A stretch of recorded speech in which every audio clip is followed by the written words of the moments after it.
Hello and welcome to EZGlutenFree. Today, I'll be showing our friends at favediets.com how to make a pizza margherita, or at least my gluten-free version of the original invented in 1889 by Chef Raffaele Esposito to honor Queen Margherita. The tomatoes, mozzarella, and basil were meant to represent the colors of the Italian flag. Okay, enough with the history lesson, let's get started with the pizza. Preheat the oven to 425 degrees. Now for the crust we'll need 1 1/3 cup of gluten-free all-purpose flour, 1 1/2 teaspoons of baking powder, 1/2 a teaspoon of baking soda, 1/4 teaspoon of salt, and 11 ounces of Greek yogurt. Today I use the fat-free variety. Then we'll be topping it with around 1 cup of tomato sauce. Make sure it has a thick consistency. About 1/4 cup of grated Pecorino Romano or Parmigiano Reggiano cheese. About a 1/2 pound of mozzarella. Today I'm using Bocconcini. A few tablespoons of extra virgin olive oil. A sprinkle of red pepper flakes. Some dried thyme or oregano, and a small bunch of fresh basil leaves. First I prepared my pizza pan so that when the crust dough was finished I could just dump it right onto the pan. I rubbed about a tablespoon of olive oil over the surface and sprayed it lightly with non-stick spray to ensure I'd have full coverage without too much oil.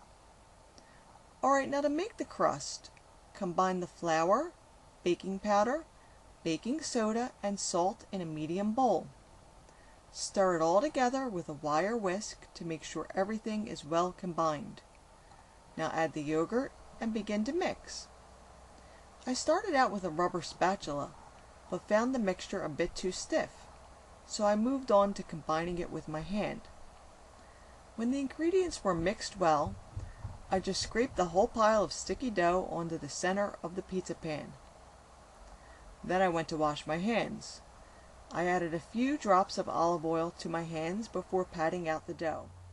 Now if you want to, you could use the back of a spoon to help you push the edges into place. Once I had it patted out pretty thinly, I laid a piece of waxed paper on top and used a rolled up piece of paper towel to further smooth it out and get it even thinner. After peeling up the paper, the crust was ready to top. First I drizzled on about a tablespoon of olive oil and spread it around a little. Then I added some red pepper flakes, a little chopped fresh basil, and a sprinkle of dried thyme.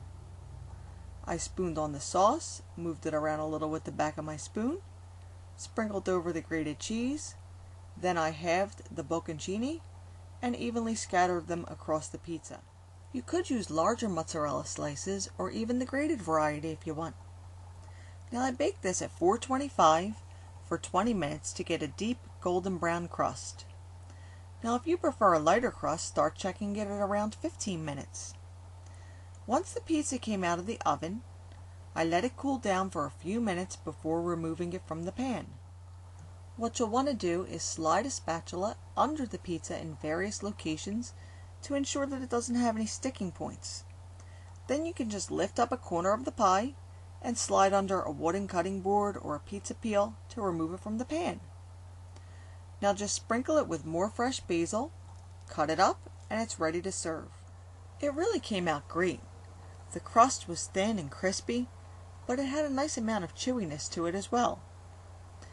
Remember, if you want to see the recipe in print, you could always visit my blog. And for more healthy recipes and tips for virtually any diet, visit my friends at favediets.com. See you again soon.